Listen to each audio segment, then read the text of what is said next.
This is my co-host, James Mullin, who's back. Hi. We're really grateful. Happy to be here. And I'm opening, this is a book, Collected Poems by Catherine Gordon. And she's from Ontario.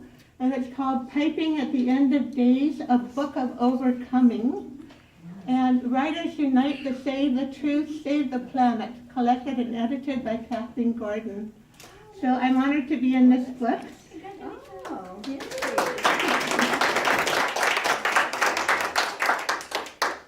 Some of them mention the dreaded T word, but I won't go into that. Mine is from my series of dream poems. I have 47 dream poems that I'm hoping, as soon as I feel up to it, to get published. And this is called Dreamers. And with my dream poems, I sort of use the Persian type of dreaming. I think of something before I go to sleep, and then at 2 o'clock in the morning, it's just like, knock, knock. Here's a poem. So they're unedited and they're unshaped. So I felt it would be disrespectful to edit or shape them. So they just come as they are, because the dream world is from some other place. So I've had lots of adventures with dream poems, including one of an Egyptian football girl where I woke up and my legs were aching from running, and I could feel the dirt of the furrows under my fingernails. Because when you go to sleep, your brain puts a sedative out, so you don't actually dream of jumping out the window and then go do it, right? You may dream of jumping out the window. You might even get partway to the window, but you don't get all the way to the window.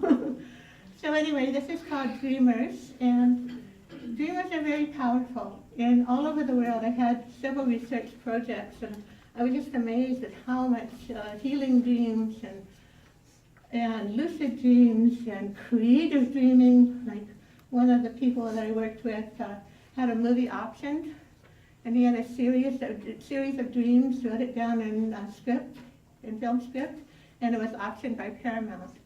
So dreams are very powerful, and I wanted to share this one for you, and then I'll introduce James. Come all you dreamers, let us dream our love poems to the world, poems of happiness and caring, healing the gaping wounds created by greed, pollution, and materialism. Dreamers, clean up the world, dreams of peace, compassion, contentment, kindness.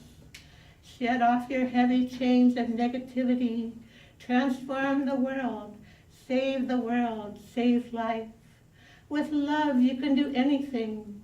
Come, dreamers of the world, love, love, love. Thank you.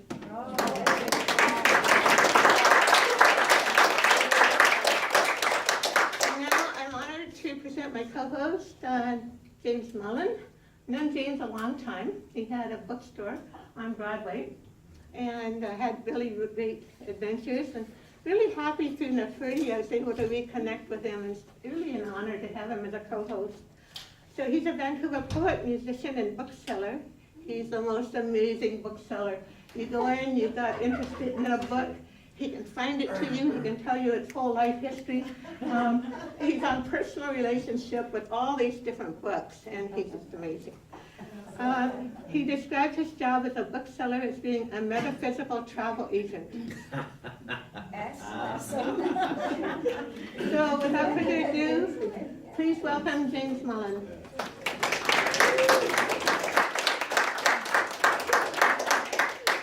Thank you, Ariadne. It is with deep gratitude that I receive such accolades.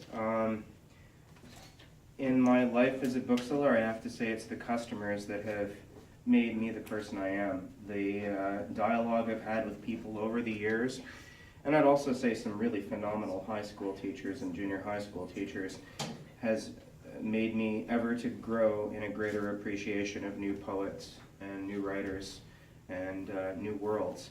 One of the things I do love about being a metaphysical travel agent is the carbon footprint is a little bit less. So I think in keeping with the theme tonight, I'd like to start out with a haiku that I wrote recently. And then a poem by a great ecological poet named Gerard Manley Hopkins. So here is the haiku.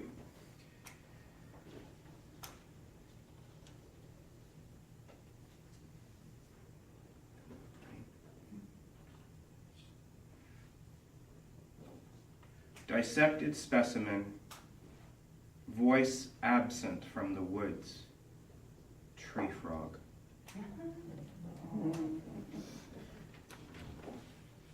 And a man much better than me at describing the glory of beauty in the natural world and why we need not to be robbed of the beautiful notes and colors that they present us in God's great poem to us.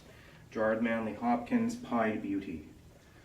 Glory be to God for dappled things, for skies of couple color as a brindled cow, for rose moles all in stipple upon trout that swim, fresh fire cold chestnut falls, finches' wings, landscapes plotted and pierced fold, fallow and plough, and all trades, their gear and tackle and trim. All things counter, original, spare, strange, whatever is fickle, freckled, who knows how. With swift, slow, sweet, sour, adazzled, dim, he fathers forth whose beauty is past chains. Praise him.